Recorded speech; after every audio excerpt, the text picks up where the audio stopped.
Finally, tonight, as promised, a special comment on the attempted assassination of Congresswoman Gabrielle Giffords of Arizona today. We need to put the guns down.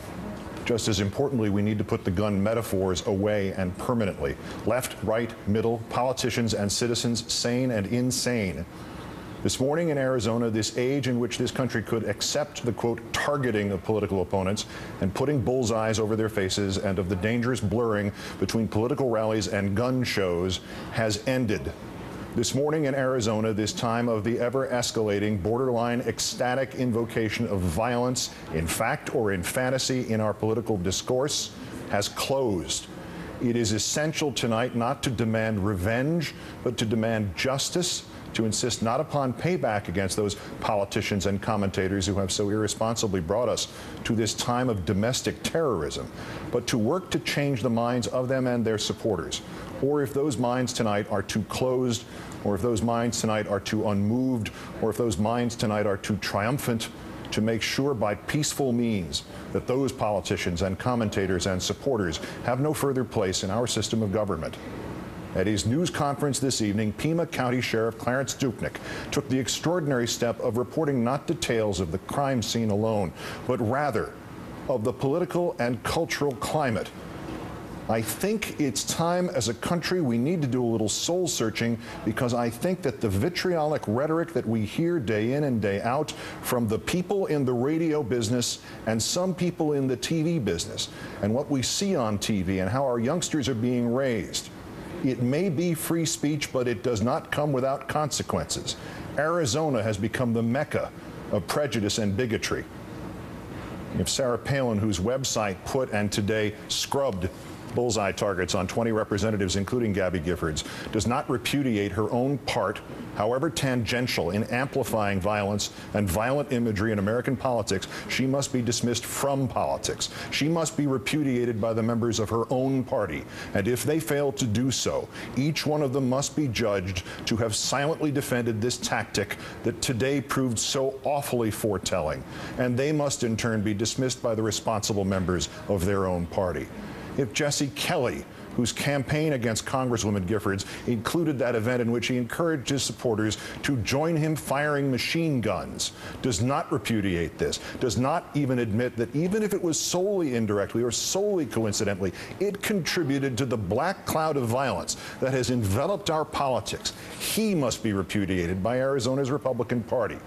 If Congressman Allen West, who during his successful campaign told his supporters that they should make his opponent afraid to come out of his own home, does not repudiate those remarks and all other suggestions of violence or forced fear, he should be repudiated by his constituents and the Republican Congressional Caucus.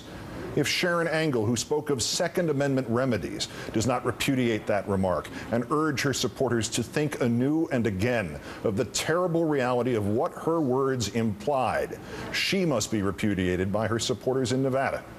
If the Tea Party leaders who took out of context a Jefferson quote about blood and tyranny and the tree of liberty do not understand tonight, now, what that really means, and these leaders do not tell their followers to abhor violence and all threat of violence, then those Tea Party leaders must be repudiated by the Republican Party. If Glenn Beck, who obsesses nearly as strangely as this Mr. Loeffner did about gold and debt, and who wistfully joked about killing Michael Moore, and Bill O'Reilly, who blithely repeated "Tiller the Killer" until the phrase was burned into the minds of his viewers, if they do not begin their next broadcasts with solemn apologies for ever turning to the death fantasies and the dreams of bloodlust, for ever having provided just the oxygen to those deep in madness to whom violence is an acceptable solution, then those commentators and the others must be repudiated by their viewers and listeners, by all politicians who would appear on their programs, including President Obama and his planned interview with Fox on Super Bowl Sunday, and repudiated by the sponsors and by the networks that employ them. If all of these are not responsible for what happened in Tucson, they must now be responsible for doing everything they can to make certain Tucson does not happen again. And if those of us considered to be on the left Do not rededicate ourselves to our vigilance to eliminate all our own suggestions of violence, however inadvertent they might have been, however mild they might have been. Then we too deserve the repudiation of the more sober and peaceful of our politicians and our viewers and our networks.